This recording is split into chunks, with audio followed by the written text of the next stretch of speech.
हज़रत खुबैब को गिरफ्तार कर लिया मक्के वालों ने। उस वक़्त गुर्बत थी इस्लाम पर। मक्के में सारे लोग इकट्ठे हो गए और चौक में फांसी देने लगे हज़रत खुबैब को। कहना आसान है, करना बड़ा मुश्किल है। बंदा जेल में उलझ जाए तो मैंने बड़े बड़े सियाने लोग माफिया मांगते देखे, बड़े बड़े लोग कहते देखे हैं कि ये काम बड़ा। कैद तन्हाई बजाते खुद एक मुसीबत है। आपको अकेला रहना पड़ जाए ना, ये लॉकडाउन हुआ है तो लोग नफसियाती मरीज बन गए। अकेले रहना, तन्हा रहना कुछ छोटा काम है।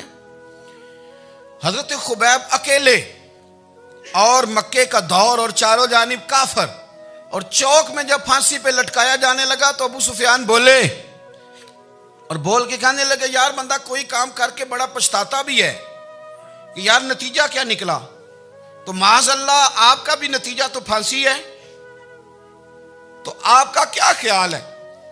ये आप यकीन करें कि लोग सही सही साथ चलते हैं, थोड़ी सी दुश्वारी उठानी पड़ जाए तो कहते हैं मैं गाड़ी ठीक था, पर इन्हीं पत्थरों पे चल के अगर आ सको तो आओ। मेरे घर के रास्ते में कोई कहकशा नहीं है। लोग ना मीठा मीठा खाना चाहते हैं, थोड़ा कड़वा आ जाए तो मुसीबत बन जाती है। कहते हैं सारे फलाने से प्यार करेंगे तो मैं करूँगा, सारे मुखालफत भी करेंगे तो हम इंशाल्लाह प्यार ही करेंगे। ये क्या बात हुई कि हम जमाने का रंग देख के चलेंगे। अब बाद लोग पछता रहे होते हैं। हजरत खुबैब से कहा, अबू सुफियान ने अभी कलमा नहीं पढ़ते थे, कहने लगे तू इस वक्त फांसी पर लटक रहा है और तेरे नबी मदीने में और आराम में, और उनके सहाबा आराम में, अहले बैत घर में। तेरे ज़हन में अगर इस वक्त यह बात हो कि इस वक्त तेरी जगह पे वो होते माज़अल्लाह, तो फिर क्या होता। मजमा गैरों का, इलाका गैरों का। ये टाइम आया था अब नारा रिसालत लगाने का। अब टाइम आया हजरत खुबैब ने नारा रिसालत लगाना है, पर लगाना किस तरह है कि काफिर याद रखें। हजरत खुबैब से कहने लगे अगर तेरी जगह हुजूर होते तो फिर तेरा क्या ख्याल है माज़अल्लाह। तो हजरत खुबैब कहने लगे तुम अभी भी नहीं समझे। ठीक है मैं मक्के में अकेला हूँ, सारे लोग मदीने में हैं, पर मैं पछता नहीं रहा, मैं तो फख्र कर रहा हूँ।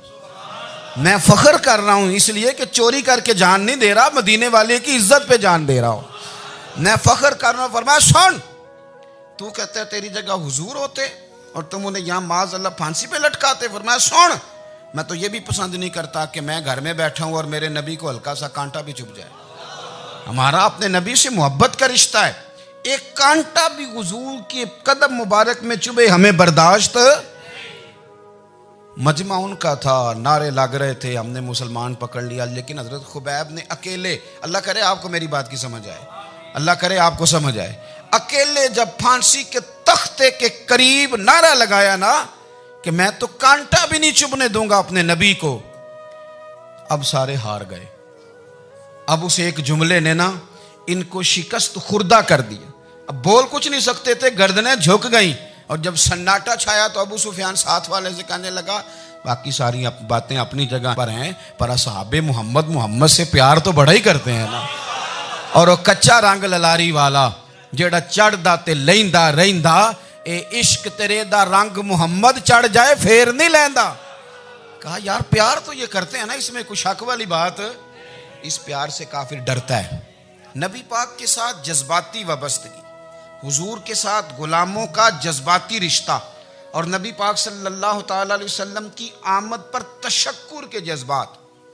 इमाम राजी ने लिखा है कि हज़रत मूसा कलीमुल्लाह अलैहिस्सलाम ने तौरात की तख्तियों के अंदर एक उम्मत का जिक्र पढ़ा कि जो उम्मत गुनाह का इरादा करेगी तो गुनाह लिखा नहीं जाएगा जब तक कर न ले, और नेकी का इरादा करेगी तो रब उनकी नेकी लिख देगा, और जब वो कर लेगी तो अल्लाह 10 गुना अजर अता करेगा। और वो ऐसी उम्मत होगी कि जिनके चेहरे क़यामत के दिन नूर की तरह चमकेंगे, और वो उम्मत होगी जिनकी अल्लाह ताला ज़मीन सारी पाक फरमा देगा, जहाँ नमाज पढ़ेंगे नमाज हो जाएगी। ये तज़किरे पढ़ के तो हज़रत मूसा कलीम अर्ज़ करने लगे अल्लाह ये उम्मत मेरी बना दे। तो रब करीम ने फरमाया कि मूसा नहीं, ये तो मेरे महबूब की उम्मत है। फरमाया ये तो मेरे नबी पाक की उम्मत, हुजूर की उम्मत। अल्लाहु अकबर। हज़रत मूसा मामूली आदमी नहीं, वो जलीलुल क़द्र पैगंबर हैं जिनका कुरान के हर सिपारे में तज़किरा है, कहीं वाज़े तौर पे, कहीं इशारतन, हर पारे में। और हज़रत मूसा अल्लाह के वो नबी हैं जो रब से डायरेक्ट बातें करें कोहे तूर। कहा ए मूसा ये उम्मत तो मेरे नबी की है, तो हज़रत मूसा अलैहिस्सलाम अर्ज़ करते हैं, इमाम राजी ने लिखा है, कहते हैं अल्लाह फिर मुझे अपनी नबी की उम्मत में शामिल कर। ओ यार, हमें लोग कहते हैं मिलाद ना मनाओ। जिस उम्मत में आने के लिए हज़रत मूसा ने दुआ मांगी, जिस महबूब की गुलामी के लिए, हमें तो दुआ भी कोई नहीं मांगनी पड़ी। अल्लाह ने फजल से ही मदीने वाले का गुलाम बना दिया। तो हम हुजूर के तज़किरे ना करें, हम तशक्कुर ना करें, हम नबी पाक सल्लल्लाहु अलैहि वसल्लम की नात ना पढ़ें, हम हुजूर के आने पर जश्न का इजहार ना करें। हर वो जायज़ तरीका जिससे इजहार खुशी हो सके वो मिलाद पे करना चाहिए और उसके लिए असबाब बनाने चाहिए। उम्मत का एक जज्बाती अंदाज होना चाहिए नबी पाक के साथ, एक वारफ्तगी, एक ज़ौक़, एक तबीयत के अंदर विजदान। नारा मतलब इस तरह ना हो कि बस चल रहा है काम। मैं नहीं हूँ कायल, मैं कहता हूँ पहले तो कोई लगाए ना, और फिर नारा जब लगता था ना तो मुसलमानों के यहाँ नारा लगता था तो बड़े बड़े लोग कांप जाते थे। सूफिया ने लिखा है कि हज़रत उमर ने जब कलमा पढ़ा ना तो 39 बंदे कलमा पढ़ते थे। तो नबी पाक ने रात को दुआ मांगी, ऐ अल्लाह उमर को मुसलमान करके इस्लाम को इज़्ज़त दे। हज़रत उमर सवेरे आ गए। मुझमें वो तफसील में नहीं जाता, बात लंबी। हज़रत उमर जब आए ना और उन्होंने आते जब कहा ना कि मैं कलमा पढ़ने आया हूँ, तो हुजूर इतने राजी हुए कि नबी पाक ने कहा अल्लाहु अकबर। तो सहाबा ने नारे लगाए अल्लाहु अकबर, अल्लाहु अकबर। यानी 40 लोग मुसलमान हुए तो नारे लगे, नारे लगे। हमारे सूफिया कहते हैं हज़रत उमर के आने पर जब नारे लगे तो बताओ कि वो तो नारा तकबीर लगा, नारा रिसालत क्यों नहीं लगा? तो कहते हैं गोया हमें हुजूर ने ये समझाया है, हुजूर के इशारों ने समझाया है कि मैं अब अपने नारे खुद तो नहीं ना लगाऊंगा, मैंने तो अल्लाहु अकबर कह दिया, उमर आ गया है, मेरे नारे लगाता रहेगा। अब नारे लगेंगे। हज़रत उमर ने पहले दिन ही कहा कि हुजूर आप सच्चे रसूल हैं तो छुप छुप के नमाज क्यों पढ़े? शुरू हो गए नारे, हुजूर आप सच्चे हैं तो छुप छुप के नमाज का क्या माना हो? तो हुजूर ने फरमाया तेरा क्या इरादा? कि हुजूर सारे नहीं, एक मैं, एक अमीर हमजा, एक लाइन के आगे वो लग जाए, एक के आगे मैं लग जाऊं, और बाकी मुसलमान जितने हैं कुल 40 थे, पीछे 18 19 बचेंगे, तो एक लाइन में वो हो जाए, एक में आगे, एक में अमीर हमजा हो, एक में मैं हूं। तो देख लेते हैं ये हमें नमाज कैसे नहीं पढ़ने देते। हाँ हाँ देख लेते हैं, आए ना मैदान में, इधर आ सितमगर हुनर आजमाएं, तो तीर आजमा हम जिगर आजमाए, और गुलामाने मोहम्मद जान देने से नहीं डरते, ये सर कट जाए यहाँ रह जाए कुछ परवाह नहीं करते। फरमाया भी पता चल जाता है ना, एक लाइन में हज़रत अमीर हमजा हो गए, एक में हज़रत उमर हो गए। पहले ये मारते थे जो हरम शरीफ में मुसलमानों के तरीके पे नमाज पढ़ता था, ये जुलूसों की बड़ी बरकत है। अंदर बैठे रहे ना चुप करके, निकल जाएं तो पता कुछ भी नहीं चलता। जब निकलते हैं ना लोग कहते हैं जुलूस क्या माना है, तो मैं बताता हूँ ना जुलूस का माना क्या है। हज़रत उमर ने बाहर निकले, 2 लाइनों का जुलूस, लंबा भी कोई नहीं, बंदे भी 40, और जनाब फारूक आजम बाहर निकले तो उमर का नारा, उमर का। हजरत उमर ने यूं करके आस्तीनें बाजू की चढ़ा ली और अपने गले में जो उनके रुमाल था ना उसको यूं सीने पे बांधा, और इस हाथ में तलवार थी तो यूं करके बाहर लहराई। कहने लगे ओ मक्के के काफिरो इधर आओ मेरे सामने। जिसने अपनी बीवी बेवा करानी हो, जिसने बच्चे यतीम कराने हो, वो आए मैदान में। मुस्तफ़ा के गुलाम आज सड़कों पे निकल आए मैदान में, हमारे सामने हमारा मुकाबला करे। आए ना मैदान में, हम निकले हैं। अब हम यहाँ काबे में एलानिया नमाज पढ़ेंगे, हम पढ़ेंगे। ताकत है तो आओ ना, हमारा मुकाबला करो, आओ। कुफर बजाते खुद बहुत बड़ा झूठ है, और झूठ के पैर बस 2 बंदे निकले तलवारें लेके आगे आगे। तो फिर हजरत उमर ने एलानिया नमाज पढ़वाई खाना काबा। तो मेरे भाई रसूलुल्लाह सल्लल्लाहु अलैहि वसल्लम के गुलाम तो जब नारा लगाते थे तो हो ही कमाल जाता था। फिर बरेली के इमाम बोले, कहने लगे पेश हक मुजदा शफात का सुनाते जाएं। हुजूर क़यामत के दिन आगे आगे ना, हमारे आगे आगे खुशखबरी देंगे, कहेंगे तुम फिक्र ना करो, आ जाओ मैं तुम्हें बख्शवाता हूँ, मैं तुम्हारी सिफारिश, आ जाओ पीछे पीछे। हुजूर न पेश हक मुजदा शफात का सुनाते जाएंगे। यकीन करें बरेली के इमाम को भी बड़ा ही रंग आता है बयान करने का। कहने लगे आप रोते जाएंगे। अल्लाह को मनाना है ना हुजूर ने। कहते हैं पेश हक मुजदा शफात का सुनाते जाएंगे, आप रोते जाएंगे, पर हमको हंसाते जाएंगे। बागे जन्नत में मुहम्मद मुस्कुराते जाएंगे, फूल रहमत के गिरेंगे, हम उठाते जाएंगे, और हश्र में होगा हमारा दाखिला इस शान से, हम या रसूल अल्लाह का नारा लगाते जाएं। हम या रसूल अल्लाह का नारा। इमाम राजी कहते हैं हुजूर ने एक रुक्का पकड़ा छोटा सा, एक बंदे को लोग दोज़ख में लेके जा रहे हैं। अच्छा मुझे एक बात बताओ, फैसला पहले हो गया है, अल्लाह के सामने हुआ है और फैसला हो गया और तय हो गया कि दोज़ख में जाना है। वो करीब पहुंच गए दोज़ख के, तो हुजूर ने देख लिया और बताया किसने? हजरत आदम ने। हजरत आदम कहने लगे हुजूर वो आपके गुलाम को दोज़ख में ले जा रहे हैं। नबी पाक आगे गए, क्या पढ़ते हैं हमारे भाई? हुजूर ने मुझे उनसे छुड़ा के छोड़ दिया। नबी पाक सल्लल्लाहु अलैहि वसल्लम आगे गए, फरमाया इधर आओ, कहाँ लेके जा रहे हो?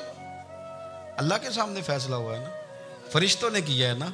फरिश्ते को किसी से बदध्यानती तो नहीं ना करते, फरिश्तों ने जो किया ठीक किया है ना। क्यों लेके जा रहे हो? सोने गुनाह ज्यादा है, नेकियां थोड़ी हैं। फरमाया मेरे सामने तो लो। किसी फरिश्ते ने नहीं कहा कि सोने माज़अल्लाह हमको बेईमान है, हमारी कोई इससे जिद चल साडा को बनना सन जाए दे नाल। भाई मेरा मतलब है सही तोला है, फैसला है, पर मैं दोबारा तोलो। गोया रब भी फरमाता है जैसे मेरा महबूब कहता है वैसे ही कर। और कोई नहीं, दोबारा तोल लो, कोई हर्ज नहीं, तोलो ना दोबारा। फरिश्ते दोबारा आएंगे, उन्होंने दोबारा तोला, एक पलड़े में नेकियां, एक पलड़े में गुनाह। अब वो गुनाह फिर ज्यादा निकले तो नबी पाक ने ना जेब से इतना सा रुक्का निकाला। रुके का भी कोई वजन होता है, वो हुजूर ने नेकियों के पलड़े में रख दिया, नेकियां बढ़ गई, फरिश्ते भी चुप कर गए। चलो भाई जन्नत में।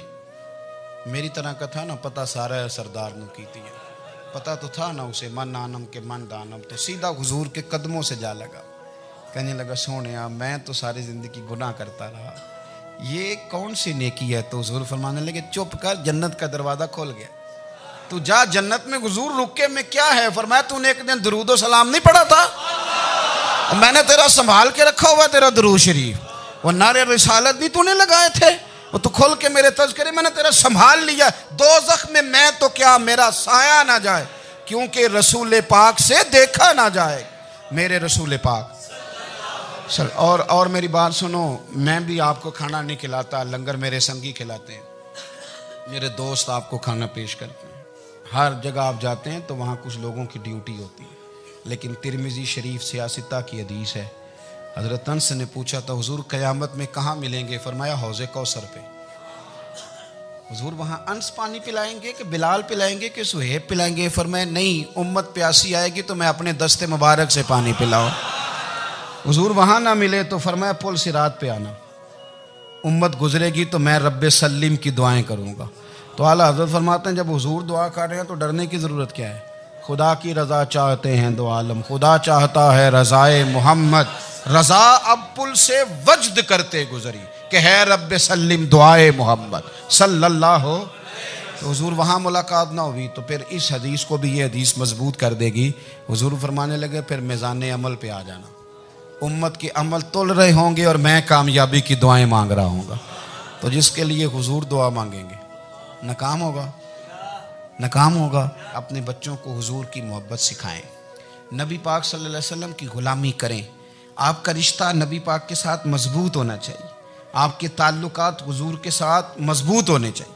और आपने दाएं बाएं नहीं देखना कि प्रोपेगेंडा क्या है, लोग क्या कह रहे हैं। लोगों को देख के जो लोग रास्ता बनाते हैं वो पीछे रह जाते हैं। आपने ये देखना है कि मेरा हुजूर से निस्बत का ताल्लुक मजबूत है, कोई किधर जा रहा है इससे हमें कोई ताल्लुक। इस वक्त आलमी हालात क्या हैं, कौमी हालात क्या हैं, मुआशी हालात क्या हैं, जर्नलिस्ट क्या कह रहे हैं फलाने के, हमें इससे गरज नहीं है। हमें तो इतना पता है कि हमने अपने नबी को राज़ी करना है। तो इसलिए खूबसूरत महाफिल का जिक्र करें, खूबसूरत दुरूद शरीफ पढ़ें।